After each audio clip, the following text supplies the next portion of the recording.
Certo dia eu peguei um Uber e aí comecei a conversar com o motorista sobre as coisas de Deus e tive a curiosidade de saber qual era o ministério dele na igreja. E aí ele me disse assim: "Ah, eu faço parte do ministério de intercessão". E aí prosseguiu dizendo, mas que se sentia deslocado porque só tinha mulher. E aí assim que eu vi aquilo, eu disse: "Não, não se sinta deslocado. É o lugar que Deus te chamou. O Senhor chamou homens e mulheres para se entregarem diante dele através da oração, para serem sentinelas, atalaias. Os atalaias eram aqueles que ficavam em lugares altos, observando qualquer tipo de investida do inimigo, para proteger aquela população. E este é o chamado que Deus tem feito aos seus filhos, porque oração é coisa para filho. Oração é intimidade, oração é conhecimento, é se encher do Senhor e se esvaziar de si mesmo. É inconcebível que um filho de Deus não invista tempo em oração. Eu já ouvi falar que orar é orar mais ação. Só que muitas vezes a gente só quer agir, não quer orar, não quer conhecer mais do Senhor, não quer ouvir o Senhor. Quantas vezes a gente ora e sai da oração, termina a oração e não escutou Jesus falar.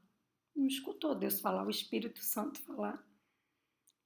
É só um monólogo. Não. Oração é comunicação de via dupla, de mão dupla. A gente fala, mas a gente escuta. Então, há diversos homens na palavra de Deus destacados de que eram homens de oração. Onde estão os filhos do Senhor, os homens, as mulheres que foram convocados para serem atalaias? Aqueles que ouvirão do Pai, ouvirão do Espírito Santo sobre o que deve orar, sobre o que deve interceder, os alertas que o Espírito Santo faz para que a igreja se posicione guerreando em batalha. Há muito no mundo espiritual que nós não vemos, mas em oração o Senhor revela. O Senhor dá estratégias de defesa, de ataque através da oração. Homem, se você tem esse chamado que é de qualquer filho de Deus, o chamado para orar, eu não consigo compreender alguém que se diz filho de Deus, mas não investe tempo em oração. Como? Como? Jesus, em todo o seu ministério, demonstra a sua conexão com Deus Pai e a todo tempo orava.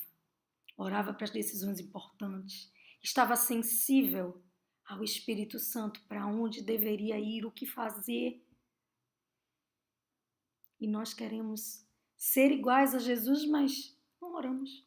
Não investimos tempo, não é perda de tempo, é investimento de tempo. Através da oração ouvimos ao Senhor, nos esvaziamos de nós mesmos e recebemos mais do Senhor. O que Deus tem querido que a gente ore? Por quais motivos de oração Ele quer que a gente clame a Ele como igreja? Nós precisamos ser sentinelas, atalaias, aqueles que estão atentos para os ataques, que vão tocar a trombeta, o sino e dizer: olha, tá vindo aí o inimigo, vamos orar, vamos nos posicionar. Tantos homens de Deus eram homens de oração e que estão destacados na Bíblia: Elias, Jabes, Ezequiel, tantos outros. E fala em Tiago 5, versículo 17 assim: Elias era humano como nós. Ele orou fervorosamente para que não chovesse e não choveu sobre a terra durante 3 anos e meio. Já parou para pensar?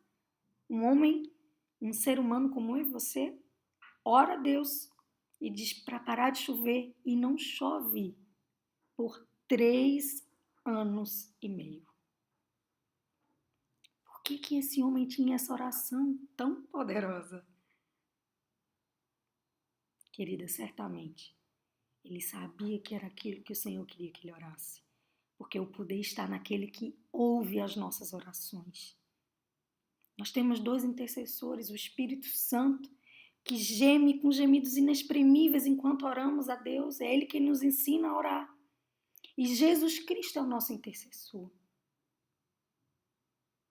O que está faltando? O que está faltando para a igreja ser despertada e se posicionar como atalaia, como sentinela? Precisamos orar mais. Precisamos saber aquilo que está no coração do Senhor e que nós, como igreja, precisamos orar.